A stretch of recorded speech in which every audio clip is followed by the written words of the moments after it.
Good morning friends, welcome back to our YouTube channel. और super fast revision की classes में आपका स्वागत है। तो डीएलएड थर्ड सेमेस्टर की सुपर फास्ट रिवीजन की क्लासेस जो है वो स्टार्ट की गई हैं। तो हम जो पहला सब्जेक्ट अपना उठा रहे हैं वो है हमारा सामाजिक अध्ययन। और दोस्तों एक चीज़ आपको और बता दूं कि सबसे पहले तो हम राजन सीरीज इसके अंदर करने वाले हैं। उसके बाद देखिए और सब्जेक्ट भी है, उनकी साथ साथ क्लास आप लोगों की आती रहेंगी। मैथ्स की आपकी चल रही है, थोड़ा सा डिले हो रहा है, मैथ्स की क्लास भी आपकी प्रॉपर आएंगी। ठीक है। और उसके साथ साथ अगर समय हमारे पास उचित बचा रहा तो हम एक मॉडल की सीरीज़ और जो है वो स्टार्ट करेंगे, पवन सीरीज़। ठीक है। तो देखिए मुद्दा क्या है, चीज़ क्या है कि सारी चीज़ों पर काम करेंगे, सारे प्रश्न जो हैं जितने आते हैं उन पर काम करेंगे। साथ ही साथ आपको दिख रहा होगा कि 16 17 18 के जितने भी प्रश्न थर्ड सेमेस्टर में बने हैं वो सारे भी हम इसके अंदर कवर करने वाले हैं। ठीक है। इंपॉर्टेंट कुछ टॉपिक अलग से रहेंगे तो वो मैं आपको अलग से करवा दूंगा। तो चलिए फटाफट से स्टार्ट करते हैं। वीडियो अच्छी लगी तो लाइक शेयर कमेंट सब्सक्राइब जरूर करते रहे चैनल को, ताकि अधिक से अधिक साथी जुड़ें और अच्छी अपनी बेहतर से बेहतर तैयारी करें। और इस बार टारगेट क्या है, इस बार टारगेट है कि थर्ड सेमेस्टर क्लियर करना है, चाहे जिस प्रशिक्षु की बैक हो या जिसकी बैक ना भी हो, दोनों को क्लियर करना है। ठीक है। तो चलिए स्टार्ट करते हैं क्लास अपनी। पहला प्रश्न लेंगे हम। देखिए और एक चीज़ आपको और बता दूं, देखिए आपको कम से कम 2 बार वीडियो को ज़रूर देखना है। 2 बार देखने का मतलब क्या है कि जब आप एमसीक्यूज देखिए ऐसे ही याद होते हैं, जब आप उसको सुनोगे, आप देखो भी मत, आप उसको ऑन करके छोड़ दो और उसको सुनते रहो। फोकस आपका वहाँ होना चाहिए। आपको आराम से आपके माइंड में क्लिक करेगा क्वेश्चन जब आपके पास आएगा। और इसको हल्के में नहीं लेना, क्योंकि देखिए 15 नंबर आपको यही दिला करके जाएगा। ठीक है। तो चलिए, परमाणु शक्ति का महत्वपूर्ण केंद्र स्थित है कहाँ पर है? तो ये देखिए आपका तारापुर में स्थित है। कहाँ पर है आपका? तारापुर में स्थित है। आपको ये याद रखना है, परमाणु शक्ति का महत्वपूर्ण केंद्र स्थित है आपका तारापुर में। मुंबई हाई क्या है? मुंबई हाई क्या है? खनिज तेल का क्षेत्र। मुंबई हाई है आपका खनिज तेल का क्षेत्र। ये आपको याद रखना है। आपको दिख रहे होंगे टिक लगे हुए हैं। मुंबई हाई क्या है? खनिज तेल का क्षेत्र। साइड में आपको उत्तर भी जो है दिए गए हैं। आणविक खनिजों में कौन सम्मिलित नहीं है? आणविक खनिजों में कौन सम्मिलित नहीं है? तो इसमें कौन सम्मिलित नहीं है? जिप्सम इसमें सम्मिलित नहीं है। आणविक खनिजों में जिप्सम सम्मिलित नहीं है। अगर आपको कोई क्वेश्चन है, अगर डाउट लग रहा है कि इसका आंसर ये नहीं हो सकता है, तो आप तुरंत कमेंट कीजिएगा, उसके बाद उसको चेक करके आपको दिया जाएगा। क्योंकि देखिए इक्का दुक्का कोई क्वेश्चन ऐसा हो जाता है जो गलत हो जाता है, वरना लगभग लगभग सभी सही रहते हैं। ठीक है। अगला क्वेश्चन है, फोर्थ क्वेश्चन, उत्तर प्रदेश में तेल शोधनशाला कहाँ पर स्थित है? तो ये आपकी मथुरा में है। तेल शोधनशाला कहाँ पर है? मथुरा में है। तेल शोधन से याद रख लो कि आपका ये मथुरा में है। ठीक है। अगला है, प्रधानमंत्री की नियुक्ति कौन करता है? कॉमन सा क्वेश्चन है, आप सभी को पता है, ये राष्ट्रपति करता है। ठीक है। 2017 में आया हुआ है, आप देख सकते हैं। अगला है, यदि कोई मंत्री अपना पद ग्रहण करते समय संसद के किसी सदन का सदस्य नहीं है तो उसे कितने माह में संसद की सदस्यता ग्रहण करनी पड़ती है? तो कितने माह में करनी पड़ती है? 6 माह में करनी पड़ती है। ये आप याद रखेंगे। ठीक है। प्रधानमंत्री की नियुक्ति आपका राष्ट्रपति करता है और ये आपको 6 माह करना है। ठीक है। प्रथम प्रधानमंत्री कौन थे हमारे? 7वां क्वेश्चन है हमारा। अगला देखिए, तो ये हैं आपके जवाहरलाल नेहरू। ठीक है। भारत के प्रथम प्रधानमंत्री हैं आपके जवाहरलाल नेहरू। ठीक है। कुछ क्वेश्चन आपके ऐसे ही हैं, देखिए कॉमन से क्वेश्चन है, आपको कुछ कुछ क्वेश्चनों पर ही फोकस करना है सिर्फ। भारत की प्रथम महिला प्रधानमंत्री थी कौन थी? इंदिरा गांधी थी। आप सभी को पता है ये चीज़ भी। भारत की प्रथम महिला प्रधानमंत्री थी इंदिरा गांधी। अगला है, केंद्रीय मंत्री परिषद उत्तरदायी होते हैं किसके? लोकसभा के प्रति। ठीक है। केंद्रीय मंत्री परिषद उत्तरदायी होते हैं लोकसभा के प्रति। अगला सवाल देखते हैं चलिए। और मोस्ट इंपॉर्टेंट सभी क्वेश्चन जो है वो हैं, देखिए इसके अंदर भारतीय संसद के 2 सदनों के नाम हैं। क्या नाम है? लोकसभा और राज्यसभा। आपको पता है, ये आपके चैप्टर भी है इसके अंदर, लोकसभा राज्यसभा। तो लोकसभा और राज्यसभा क्या है? भारतीय सदन के 2 सदनों के नाम हैं। 2 सदनों के अतिरिक्त संसद का एक अंग है। कौन है इन 2 सदनों के अतिरिक्त? कौन है वो? आपका राष्ट्रपति है। ठीक है। राष्ट्रपति आपका सही आंसर इसमें हो जाएगा।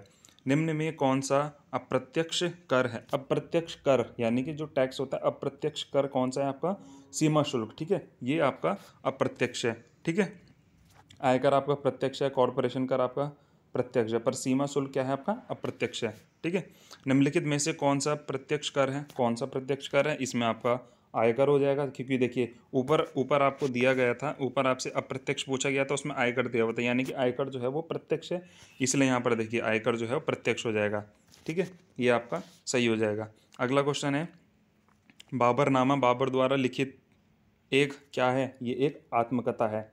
ठीक है, ये एक आपकी आत्मकथा है बाबरनामा। ठीक है, बाबर द्वारा लिखी गई है ये। ठीक है, ये आपको याद रखना है। मैंने एक मुट्ठी भर बाजरे के लिए हिंदुस्तान का साम्राज्य लगभग खो दिया था, यह शब्द शेरशाह ने कहे थे। ठीक है, शेरशाह ने कहे थे। कब कहे थे?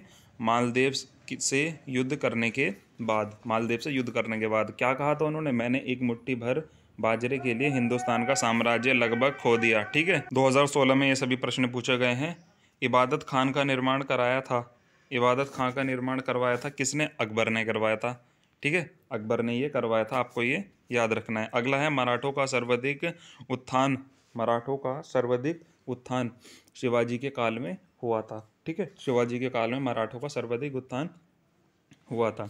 विलय नीति का संबंध है, विलय नीति का संबंध है आपका डलहौजी से। ठीक है, विलय नीति का संबंध है आपका डलहौजी से। ज़्यादा दिमाग देखिए इसमें नहीं मारिएगा, आपको जो क्वेश्चन दिया गया है उसका आंसर जो है आपको याद करना है। ज़्यादा घुमा के नहीं पूछेगा एमसीक्यू। एमसीक्यू सिर्फ यही पूछेगा, 150 से 200 इस मॉडल से कराऊंगा, 150 से 200 दूसरे से कराऊंगा।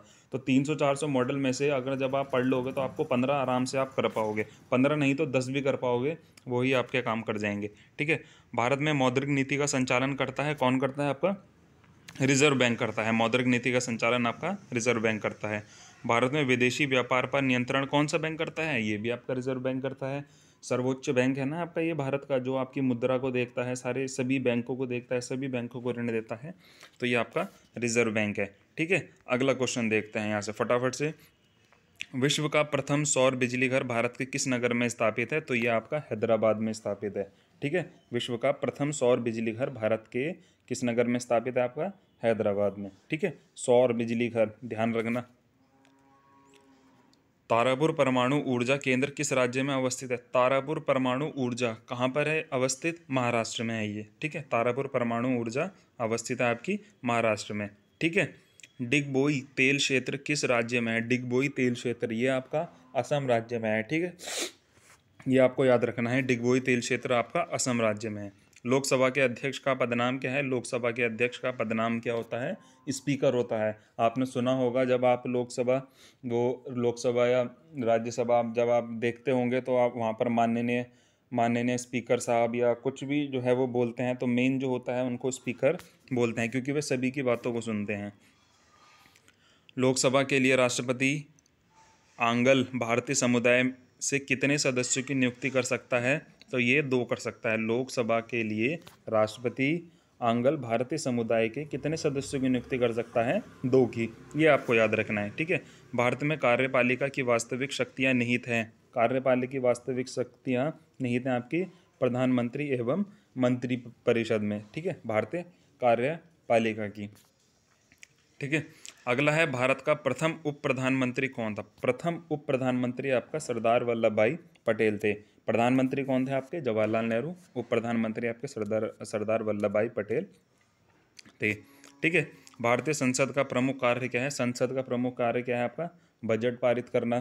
संसद क्या करता है? बजट पारित करता है। आपका एक सालाना बजट जो है पारित किया जाता है कि किस क्षेत्र में कितना पैसा जो है वो आपको दिया जाएगा, और टैक्सों में छूट है या नहीं है, तो ये सारी चीज़ें उसमें होती हैं। अगला क्वेश्चन है देखिए, 2017 और 19 के डीएलएड में आया है। ठीक है, अकबर के दरबार के प्रमुख संगीतकार कौन थे? तानसेन थे। आप सभी को पता है ये क्वेश्चन। ठीक है, तो इस प्रकार से भी क्वेश्चन जो है वो आ जाते हैं। ठीक है, तो तानसेन कौन थे? दरबार के प्रमुख संगीतकार। अगला क्वेश्चन है, पानीपत का युद्ध किस किस के बीच लड़ा गया था? तो पानीपत का युद्ध बाबर और इब्राहिम लोदी के बीच लड़ा गया था। ये आपको याद रखना है, पानीपत का युद्ध बाबर और इब्राहिम लोदी। ठीक है, बाबर और इब्राहिम लोदी के बीच लड़ा गया था पानीपत का युद्ध। सिराजुद्दौला तथा क्लाइव के बीच लड़ा गया था कौन सा? प्लासी का युद्ध। ठीक है, सिराजुद्दौला तथा क्लाइव के बीच लड़ा गया था प्लासी का युद्ध। आप इसको एक चीज़ और कर सकते हैं, जो जो आपको जैसे ऐसे ये युद्ध आ रहे हैं ना, आप एक पेपर लीजिए, पेपर को आप क्या कीजिए, बीच में लाइन खींचिए और यहाँ पर आप युद्ध लिख दीजिए, और यहाँ पर किस किस के बीच लड़ा गया वो लिख दीजिए। आपको पेपर में जाने से पहले आप एक बार उसको देख लोगे तो बहुत अच्छे से आपको वो याद हो जाएगा। ठीक है, सहायक संधि प्रणाली का प्रयोग किया, सहायक संधि प्रणाली का प्रयोग किया था आपका लॉर्ड वेलेजली ने। ठीक है, सहायक संधि प्रणाली का प्रयोग लॉर्ड वेलेजली ने। ठीक है, प्रसिद्ध गिर वन कहाँ से था, गिर, ठीक है। गिर कहाँ पे आपका, गुजरात से। गिर नेशनल पार्क भी आपको पता है, गुजरात, ठीक है। तो गिर से आप याद रखिए, गुजरात।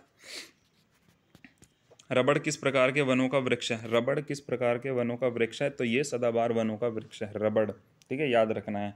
रबड़ को कनेक्ट कीजिए सदाबहार वन से। चिपको आंदोलन संबंधित है वनों की रक्षा हेतु, आपको पता है चिपको आंदोलन आपने थर्ड सेमेस्टर की अगर बुक होगी आपके पास सामाजिक अध्ययन की, उसमें पढ़ा होगा। चिपको आंदोलन हुआ था वनों की रक्षा के लिए, पेड़ों पर जो है वो चिपक गए थे, पेड़ों को काटने नहीं दिया था, तो इसलिए उसको चिपको आंदोलन कहते हैं, ठीक है। तो वनों की रक्षा है, तो उत्तराखंड से इसकी शुरुआत हुई थी और बहुगुणा जी जो हैं थे इसमें, ठीक है। तो काफ़ी सारे मुख्य मुख्य नाम जो हैं वो दिए गए हैं। देखिए 17 में आए हैं सारे क्वेश्चन। ये केंद्र सूची का विषय नहीं है। केंद्र सूची का विषय कौन नहीं है, शिक्षा नहीं है। केंद्र सूची का विषय नहीं है शिक्षा, ठीक है। अगला क्वेश्चन है, राज्यसभा की सदस्यता के लिए उम्मीदवार की आयु होनी चाहिए। राज्यसभा की सदस्यता के लिए 30 वर्ष होनी चाहिए, ठीक है, ये याद रखना है। राज्यसभा की सदस्यता के लिए 30 वर्ष आयु होनी चाहिए।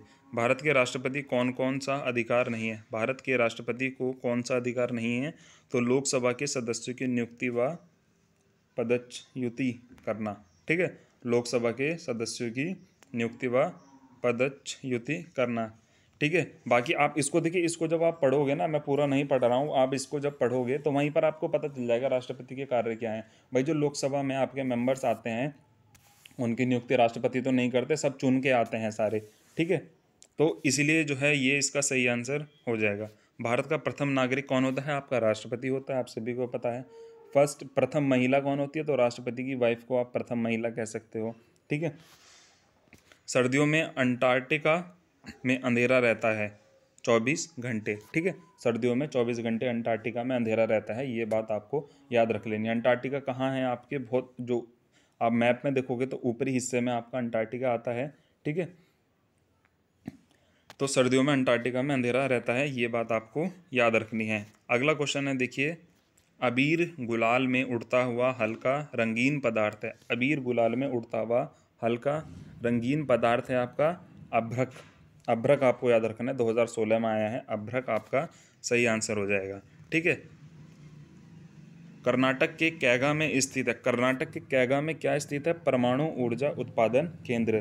कैगा से परमाणु ऊर्जा आप याद रख लीजिए, कर्नाटक के कैगा में परमाणु ऊर्जा उत्पादक केंद्र है, ठीक है। भारत में डाक प्रणाली कब प्रारंभ हुई थी, 1866 में। मोस्ट इंपॉर्टेंट क्वेश्चन है, आ सकता है, ठीक है।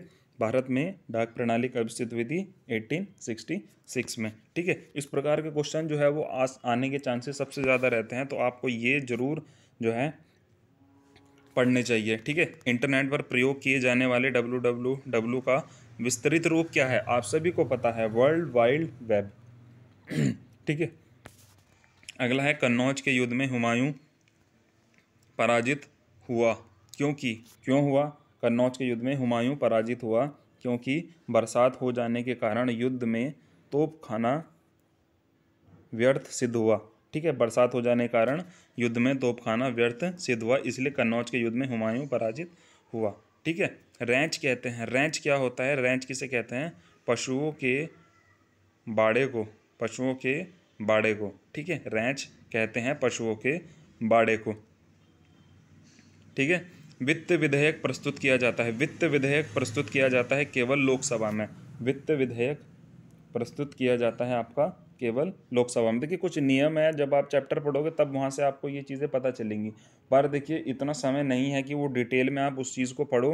आपके पास इतने सारे क्वेश्चन यहीं से आपको मिल जाएंगे कि इनसे बाहर जो है मुझे नहीं लगता ज़्यादा कुछ आएगा, ठीक है। मैं ये नहीं श्योरिटी देता कि 100% यही आएंगे, पर इसके अंदर से मैं दावा कर सकता हूँ कि 70 से 80% यहाँ से आपका पेपर फंस जाएगा, ठीक है। शेख सलीम चिश्ती का मकबरा कहाँ है, शेख सलीम चिश्ती का मकबरा आपका फतेहपुर सिकरी में है, ठीक है। शेख सलीम चिश्ती का मकबरा आपका फतेहपुर सिकरी में है। विश्व मौसम संगठन का मुख्यालय कहाँ है, तो विश्व मौसम संगठन का मुख्यालय आपका जिनेवा में है, ठीक है। विश्व मौसम संगठन का मुख्यालय जिनेवा में है। धुरी राष्ट्रों का नेतृत्व किसने किया, तो धुरी राष्ट्रों का नेतृत्व आपका जर्मनी ने किया, ठीक है। 2017 में ये सभी सवाल आपके पूछे गए हैं। ध्रुवीय राष्ट्रों का नेतृत्व आपका जर्मनी ने किया। तो दोस्तों ये थी आज की हमारी वीडियो। तो इसी प्रकार से हम सुपर फास्ट रिवीजन जो है वो करते हुए चलेंगे। अपने सभी जितने भी हमारे सब्जेक्ट हैं उनका सभी का सुपर फास्ट रिवीजन करते हुए चलेंगे। और आपसे कहता हूं कि आप लोग ज़रूर से ज़रूर 1 से 2 बार इस वीडियो को ज़रूर देखिएगा, क्योंकि यहीं से आपके सारे डाउट जो है वो क्लियर हो जाएंगे। आप रेगुलर बेसिस पे वीडियो देखोगे और क्वेश्चंस को आप अपने माइंड में रखोगे, क्योंकि देखिए अब ज़्यादा समय नहीं है। पूरी कोशिश जो है वो की जाएगी कि सचिव सर से मुलाकात हो और उनसे कहा जाए कि आप मार्च में ही जो है अपना डेट शीट जो है वो जारी की जाए, क्योंकि देखिए प्रमोट का जो है नहीं लग रहा है हिसाब, इसीलिए जो है वो परीक्षा पर जोर दिए जा रहे हैं। जो लोग कह रहे हैं कि हम प्रमोट करवाएंगे, तो देखिए अच्छी बात है, आप प्रमोट करवा सकते हो तो आप जल्द से जल्द प्रमोट जो है वो करवाओ।